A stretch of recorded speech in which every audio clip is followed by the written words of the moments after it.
আচ্ছা শুনেন, এখন আপনারা মানে খাওয়া দাওয়া পাকশা কিভাবে করতেছেন? খাওয়া দাওয়া যারটা সেই রান্না খায়। সেই রান দেখা আলাদা, মানে এক এক কারণ জন এক একজনের এক এক মানে রকম হে রুচি। হিন্দু, আপনি মুসলমান, সে খ্রিস্টান, হ্যাঁ, দেখা খাইবো। যায় সে গরু গোস্ত খায় না। হ্যাঁ খাইবো হচ্ছে সবাই গিয়ে বাসা। আমি বলি শুনেন, হ্যাঁ খাইবো হচ্ছে কাশিম, হ্যাঁ খাইবো হচ্ছে ওই যে কি সান্ডা। কুচিলা সান্ডা, তারপরে হ্যাঁ খাই সাপ। নদীর মাছ, ওটি তো আর আমরা খাই না, বুঝেন তাই না? আপনারা কি সাপও খান নাকি? না না না, সাপ খান। সাপের খেলা দেখান না?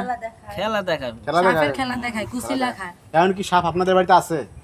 না, অন হ্যাঁ এদিকে আনতে দেই না। হ্যাঁ ওই তো যে সাপ রাইখে এসে? হ্যাঁ বাবা মাঝে যা থাকে না ওই জায়গায় আমার এই আমরা যেখানে সাপের কিছু ভয় হয় পাই, সাপ অনেক বড় বড় সাপ আর না, গন্ধ আমরা আবার ভাবছিলাম যে আপনাদের বাড়িতে সাপ সাপ রাখছেন না নাকি? না না, না, বাড়িতে আনেন না, তো বাপের বাড়িতে রেখে আসছেন, খেলা খেলায় দেখে যে রেখে আসেন। হ্যাঁ, ওই জায়গা থেকে যায়, ওই জায়গা থেকে আয়। আজ অব্দি তাই বাড়ি ঘর বানাইতেছে নতুন করে নাকি ভাই? হ্যাঁ ভাই নতুন বাড়ি। নতুন করে কথা আছে, মানে বউ তো সাইডটা অন্তর সাইডটা রুম সাইডে করে দিছেন। হ্যাঁ রুম সাইডটা করে দিয়েছে, যাতে যাতে ঝগড়াঝাটি না হয়, শান্তিতে থাকতে অশান্তি পারে। না